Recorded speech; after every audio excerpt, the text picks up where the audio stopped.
Imagine standing at a crossroads where music's joyful notes collide with the weight of world events. This is precisely the drama building around the Eurovision Song Contest 2026. But here's where it gets controversial.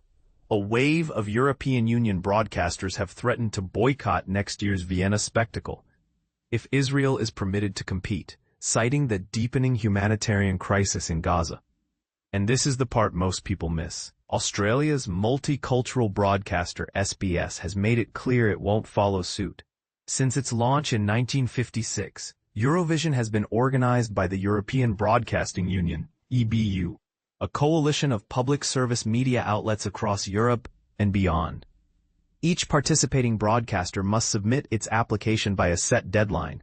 Originally, this year's cutoff was the first week of October, with a 28-day grace period in case of a last-minute withdrawal without financial penalty. But earlier in November, the EBU extended that deadline to mid-December. Martin Green, Eurovision's director, said this move was designed to offer additional flexibility and clarity while the union consults with members about which countries should take part. Several EU members, Ireland, Slovenia, Spain, the Netherlands, and Iceland, have already signaled they will sit out if Israel takes the stage. They echo international calls spotlighting the civilian toll in Gaza, where humanitarian organizations report severe shortages of food, medicine, and shelter.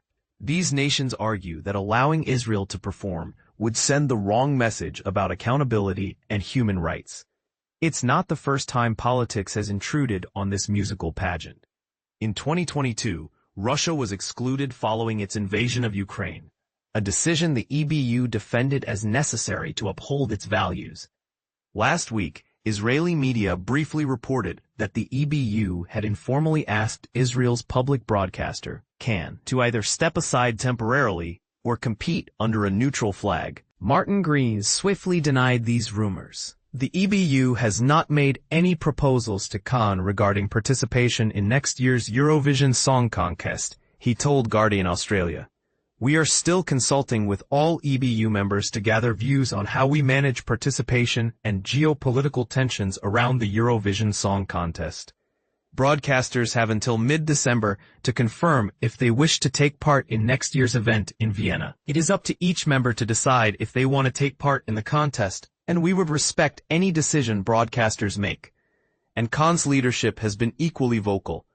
Golan Yokpaz, the CEO of Israel's public broadcaster, told the Times of Israel that Eurovision should remain a cultural celebration, not a political battleground. He pointed out Israel's track record since CAN was established in 2017, which includes multiple top 5 finishes and even a win. Down under, the debate has grown heated. The Australian Greens and the Australia-Palestine Advocacy Network, APAN, have urged SBS to join the boycott. Greens Foreign Affairs spokesperson Senator David Shoebridge argued that the glitz, the sparkles, and the music of Eurovision should not trump human rights. He criticized what he sees as gross double standards, banning Russia over war crimes in Ukraine, yet rolling out the red carpet for Israel as civilian suffering mounts in Gaza. APAN President Nasser Mashni went further, insisting that Israel should be barred not only from Eurovision, but from all international sporting and cultural events, if it continues what he describes as genocide. Israel strongly denies these accusations. Meanwhile, SBS remains steadfast. A spokesperson reminded audiences that the network has broadcast Eurovision for over 40 years, showcasing diversity and inclusion to Australians of all backgrounds. SBS intends to continue this tradition with its participation in the 2026 Eurovision Song Contest, they said, adding that any final decision on Israel's spot will rest with the EBU. This brings us to the big questions. Should a music contest ever be untethered from the politics of its participants? Is SBS right to uphold its long-standing tradition of inclusivity, or does it risk sidelining urgent human rights concerns? And can Eurovision still claim its mantra of unity through music when some voices are silenced by boycotts? We'd love to hear your thoughts. Do you agree with SBS's choice, or do you believe in standing firmly with the boycott? Share your views below and join the conversation.